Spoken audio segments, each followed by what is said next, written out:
Students, आज हम यहाँ पर बात करेंगे स्ट्रक्चर ऑफ अल्कोहल, फिनॉल और ईथर के बारे में, है ना। तो सबसे पहले हम देख लेते हैं यहाँ पर अल्कोहल की स्ट्रक्चर, फिनॉल की स्ट्रक्चर और ईथर की स्ट्रक्चर। तो मैं यहाँ पर ले रहा हूँ मीथेनॉल का यूज कर रहा हूँ। मैं यहाँ पर क्या ले रहा हूँ? मीथेनॉल, है ना। और मीथेनॉल में आपको पता है कि जब ऑक्सीजन दो बॉन्ड फॉर्म कर रहा है तो इसके पास क्या होंगे? दो तो लोन पेयर प्रेजेंट होंगे। क्या होंगे? दो लोन पेयर प्रेजेंट होंगे ना।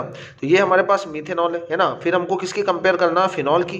तो ये स्ट्रक्चर जो हमारा है वो किसका है? फिनॉल का है ना। तो फिनॉल का जो स्ट्रक्चर होगा वो इस तरीके से होगा और यहाँ पर है ये फिनॉल, ठीक है।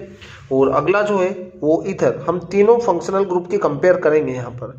इनकी बॉन्ड लेंथ के बारे में भी देखेंगे और इनकी बॉन्ड एंगल के बारे में भी हम डिस्कस करेंगे, ठीक है। तो ये आपके पास है एल्कोहल, ठीक है।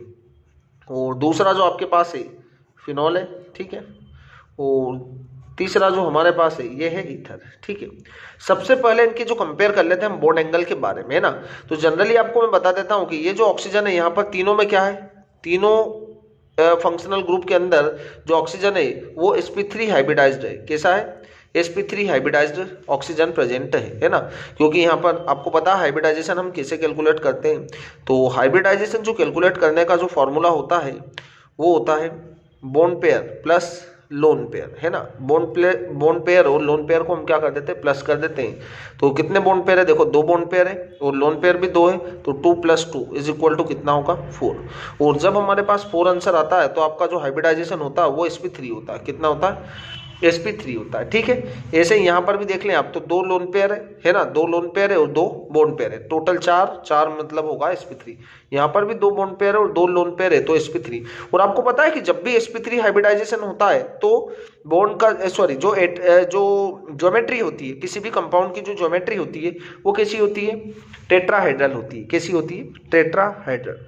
याद रखना आपको कि टेट्राहेड्रल ज्योमेट्री होती है। यदि वसेपर थ्योरी आपने देखा होगा तो उस वसेपर थ्योरी में यदि sp3 हाइब्रिडाइज्ड एटम होगा तो या कंपाउंड होगा तो उसमें क्या होगा?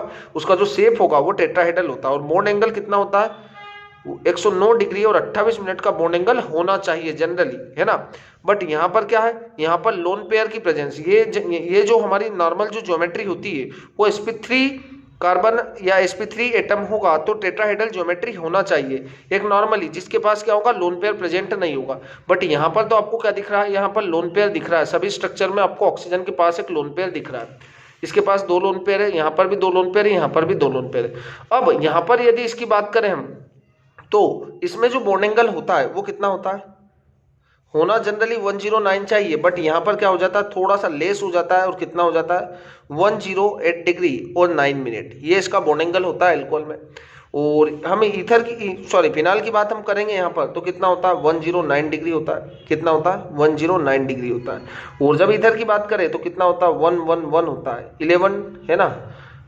और 7 डिग्री कितना होता है? 111 डिग्री एंड 7 मिनट। इतना इसका क्या होता है? बॉन्ड एंगल होता है। अब ये बॉन्ड एंगल जो होता है वो डिक्रीज हो रहा है। देख लो आप, यहाँ पर कितना है? 108 है, फिर 109 है और यहाँ पर 111 है। अब ऐसा क्यों होता है? यहाँ पर बॉन्ड एंगल का जो चेंजेस हो रहा है वो क्यों हो रहा है? तो देखो सबसे पहले आपको यहाँ पर बता देता हूँ कि यहाँ पर ये दोनों लोन पेयर क्या कर रहे हैं? एक दूसरे को रिपेल करते हैं। आपको पता है वसेपर थ्योरी के अकॉर्डिंग ये दोनों क्या करते हैं? लोन पेयर रिपेल करते हैं। रिपल्सन बॉन्ड पेयर में भी होता है बट यहाँ पर लोन पेयर का रिपल्सन ज्यादा है as compared to bond pair, क्योंकि यहाँ पर इस साइड एक ही बल्कि ग्रुप है और इधर क्या है? हमारे पास एक नॉर्मली ग्रुप प्रेजेंट है जो कि हाइड्रोजन है। तो यहाँ पर क्या होगा? ये लोन पेयर, दोनों जो लोन पेयर है इनमें रिपल्सन की वजह से बॉन्ड एंगल क्या होगा? 109 से थोड़ा सा डिक्रीज हो जाएगा और कितना हो जाएगा? 108 होता है। अब यहाँ पर जो फिनॉल में 109, देखो ये लगभग सिमिलर ही है ना, ज्यादा चेंजेस नहीं दिख रहा होगा आपको। तो यहाँ पर जो होता है वो लोन पेयर और लोन पेयर का रिपल्सन होता है, बट यहाँ पर एक साइड जो प्रेजेंट है वो क्या है? एक साइड जो है वो बेंजीन रिंग प्रेजेंट है। और बेंजीन रिंग थोड़ा सा क्या होता है? बल्की होता है। मतलब एक साइड तो हमारे पास कैसा बल्की ग्रुप है और एक साइड जो है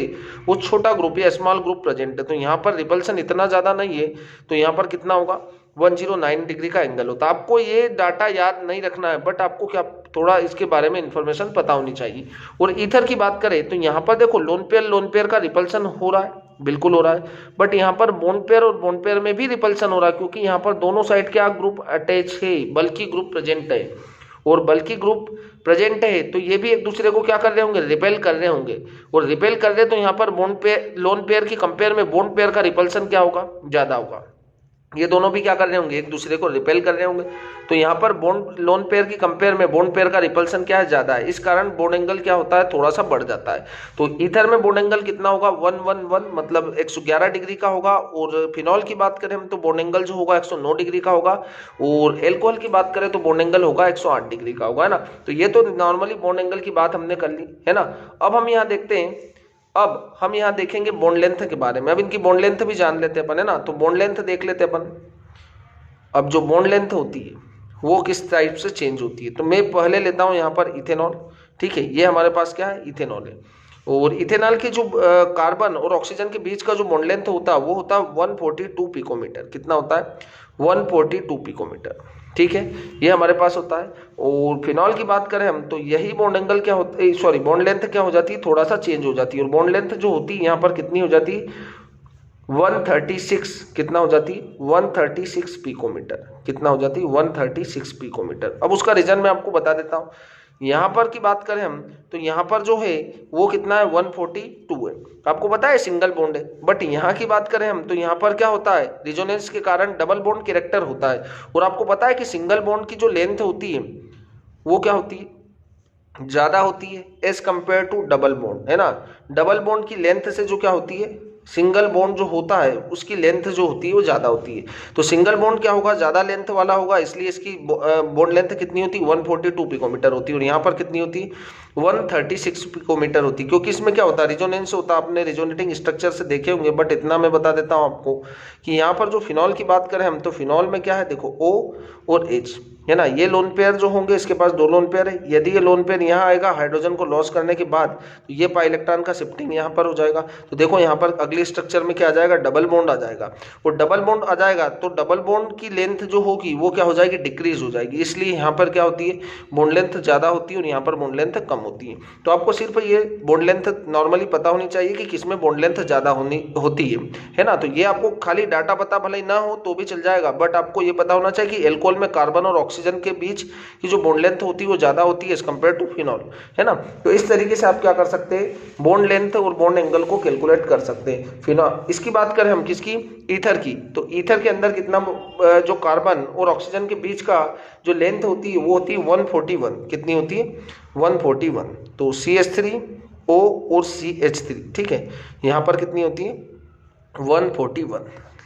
लगभग सेम ही होती है। तो आपको इन दोनों का डिफरेंस पता होना चाहिए। ये तो नॉर्मली होती है जो, है ना। तो इस तरीके से आप क्या कर सकते हैं, ये बॉन्ड एंगल और बॉन्ड लेंथ को याद रखने की कोई जरूरत नहीं है। बट हमको बॉन्ड लेंथ और बॉन्ड एंगल नॉर्मली पता होने चाहिए।